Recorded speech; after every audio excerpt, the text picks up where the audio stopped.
Well, here's a kind of shocking story that's received almost no attention and is pretty ominous. Government data from around the world show that so-called all-cause deaths are running well above normal. This is happening in Western Europe, for example. What explains this? What could explain it? These are not deaths from COVID. These are deaths directly. These are deaths from some other things. What are they? Well, Alex Berenson has looked deeply into this. He's an author and a journalist. Of course, he writes on Substack, which you should read. He joins us tonight. Alex, thanks so much for coming on. So can you just describe the outline of this? Because it's a pretty amazing story. So yeah, I mean, this is complicated, Tucker, and there's several cross currents here, and I know I don't have a lot of time. And I really am exploring this and have explored this a couple of times on the Substack, and I'm going to go back into that again. But let me quickly tell you what we know, which is in the big countries in Western Europe, in several of the big countries in Western Europe, notably the UK and Germany, which are the two of the largest by population, deaths are suddenly running higher than normal. And that's been true in the UK for several months. Remember, the UK vaccinated a lot of people early this year.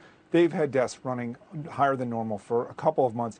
Germany, the vaccinations happened closer to the spring, and they've had deaths higher than normal in September. We don't know why. In the UK, where there's more data, it looks like there's a lot of cardiovascular deaths that are driving this.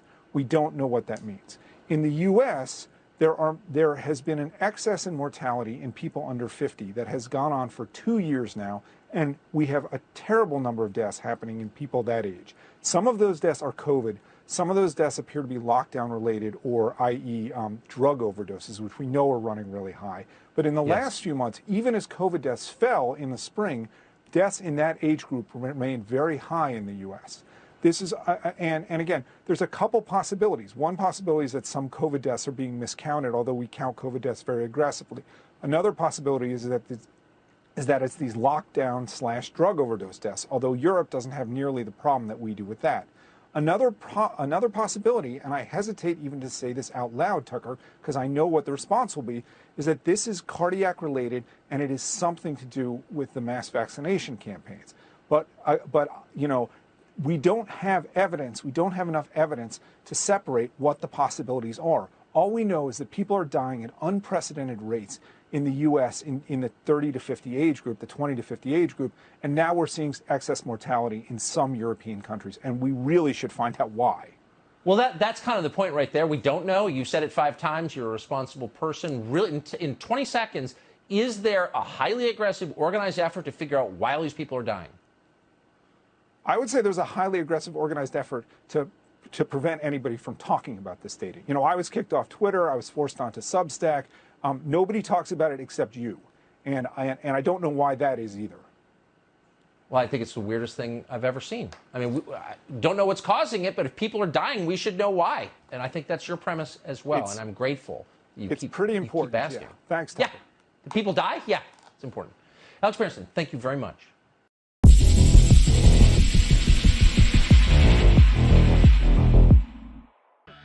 Having the data from millions of cases over several weeks, nearly a third of all COVID cases in the UK, the data is clear. The so-called COVID vaccines are slowly killing people. The latest vaccine surveillance reports, published by Public Health England, show what we've already been hearing from doctors worldwide. The mRNA jabs are destroying people's immune systems, and it seems to be happening gradually over time, especially for the doubly vaccinated between 40 and 70 years old. They have already lost over 40% of their immune system capability and are losing an additional 5% every week. At this rate, by Christmas, we will have 0% immune system capability in all doubly vaccinated people over 40. And by March, everyone over 30 will have lost their immune systems as well. Over time, it appears that those aged 30 and younger are also seeing a degradation of their immune systems. It's normal for this age group to have a more vigorous immune system, so perhaps it does a better job fighting off the debilitating mRNA jabs at first. Time will tell, but the data shows a very difficult and dark winter lies ahead. And we've heard this before. Dr. Ryan Cole, a pathologist who has conducted over 100,000 COVID-19 lab tests, has also found that the mRNA shots are causing serious autoimmune disorders.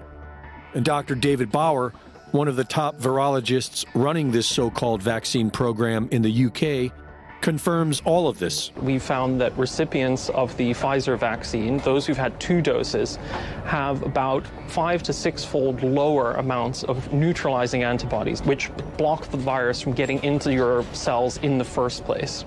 We've also found that for people with only 1 dose of the Pfizer jab, that they are less likely to have high levels of these antibodies in their blood. And perhaps most importantly for all of us going forward is that we see that the older you are, the lower your levels are likely to be, and the time since you've had your second jab, as that time goes on, the lower your levels are also likely to be. And actually says that having a regular booster shot will be some kind of remedy.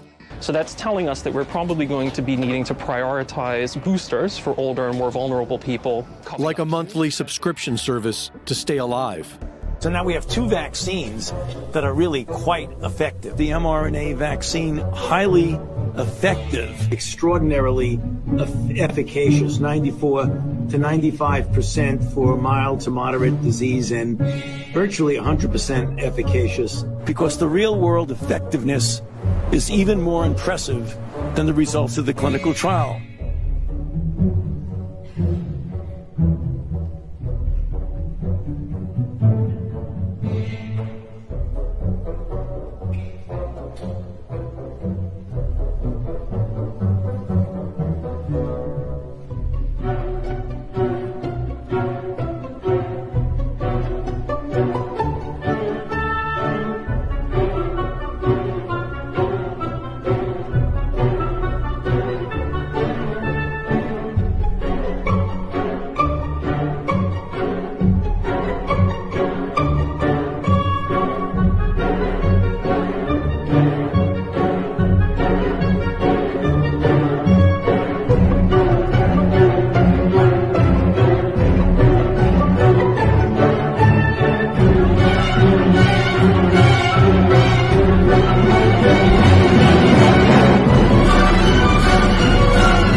We've got to make sure we clarify that with people. It has nothing to do whether or not it's effective. We know it's highly effective.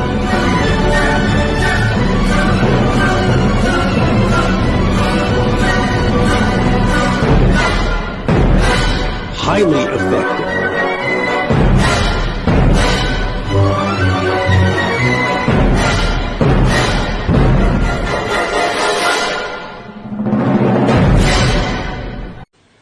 I hear a lot of times people feel it's a rare event that fully vaccinated people may die. I happen to be the senior advisor to Governor Hogan in the state of Maryland. In the last 6 to 8 weeks, more than 40% of the people that died in Maryland were fully vaccinated. We have some information we need to hear from the leader in the medical response to COVID-19 disaster, somebody that so many of us are so grateful for to bring us common sense. Dr. Peter McCullough, it is an honor to talk to you for the first time. I haven't gotten to talk to you just yet.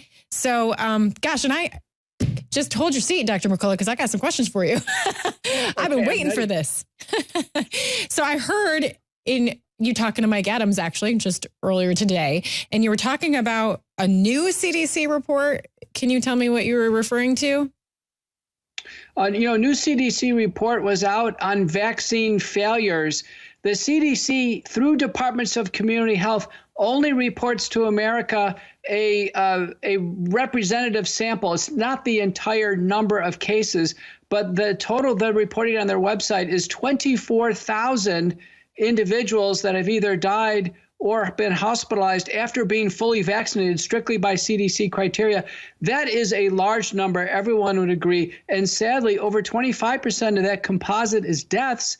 And the majority, over 75% are in our seniors over age 65. So what America needs to know is that vaccines, as they exist today, cannot be claimed to protect against hospitalization and death. We're starting to see wholesale failure of the vaccines.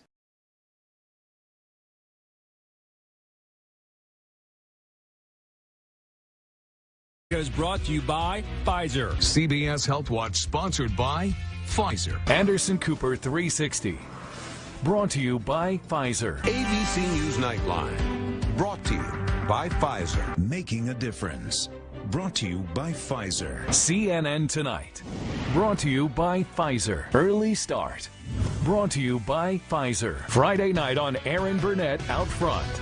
Brought to you by Pfizer. This Week with George Stephanopoulos is brought to you by Pfizer. This weather report brought to you by Pfizer. Today's countdown to the royal wedding is brought to you by Pfizer. And now a CBS Sports Update brought to you by Pfizer. Meet the Press Data Download brought to you by Pfizer. This portion of CBS This Morning sponsored by Pfizer. On how to find the hidden sugars in the American family diet, sponsored by Pfizer.